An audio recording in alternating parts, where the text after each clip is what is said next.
Hi everyone, I'm Matthew Moniz, and this is my review of the Hisense H8C 4K TV. It retails for around $550 US or $650 here in Canada.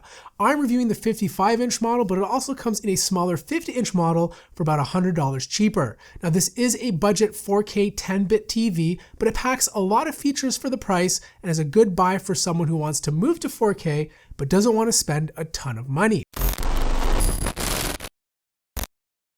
The 55 H8C is made out of all plastic. The top and side panels are a glossy black, while the bottom portion is silver with the Hisense logo in the middle.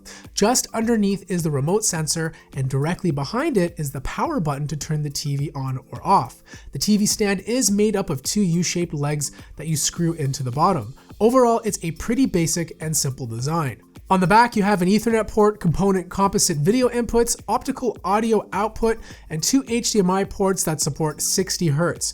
On the left side, you have one USB 3.0 port, two HDMI 1.4 ports that support 4K at 30 Hz, audio jacks, and two USB 2.0 ports. Just note that if you plan on using this TV to game, use the two HDMI ports at the back to get the full 60 Hz. The H8C may not have all the flashy features that other high-end TVs have, like OLED, quantum dots, or full area local dimming, but it still does a great job of playing all the 4K content that's available right now.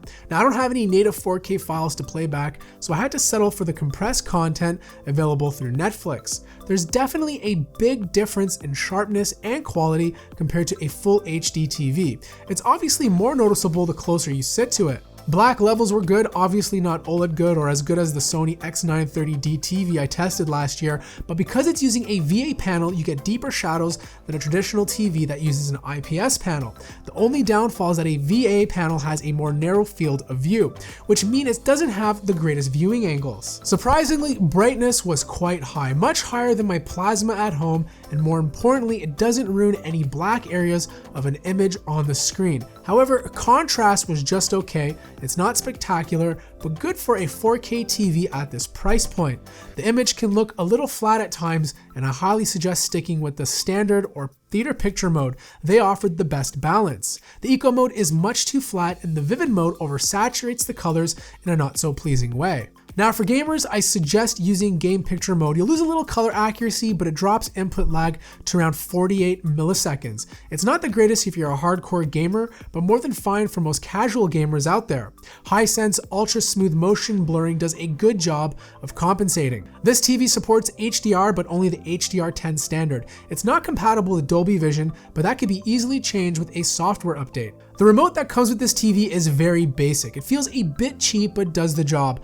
On the bottom, you have dedicated buttons to access Netflix, Dailymotion, YouTube, and a web browser. It's running off a custom Linux system, and it kind of sort of reminds me of Android TV with its horizontal rows. It has Anycast to cast things to the TV, and an app store to download other apps such as Plex and Facebook. It's easy to use, but the interface is very slow and laggy. If you plan on using a lot of apps, my suggestion is to buy a separate streaming device like a Roku.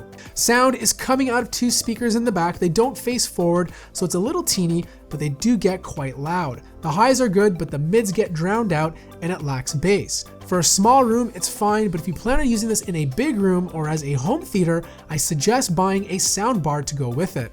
Heat output was fine. It averaged around 32 degrees Celsius. Now, I don't have too many TVs to compare it to yet, but generally you want it to be below 40 degrees Celsius for good operation. So here's my closing thoughts. The Hisense 55 H8C does an impressive job for a budget 4K TV. It has good black levels, gets fairly bright, has decent contrast, and offers good color accuracy. There's HDR10 support for HDR content and is a decent option for casual gamers. The only cons was a laggy smart TV experience and not the best viewing angles due to the VA panel. So here's the bottom line. This is a good budget 4K TV. It's obviously not going to give you the same quality as the more expensive newer 4K TVs, but gives you a taste of everything that they have to offer for only $550. So that wraps up my review of the 55 H8C. Let me know what you guys think of it in the comments below. And if you have one already, let me know what you like or dislike about it. Thank you for watching this video. If you enjoyed it, feel free to hit that like button. If you're new to the channel, subscribe. And as always, I will see you in the next video.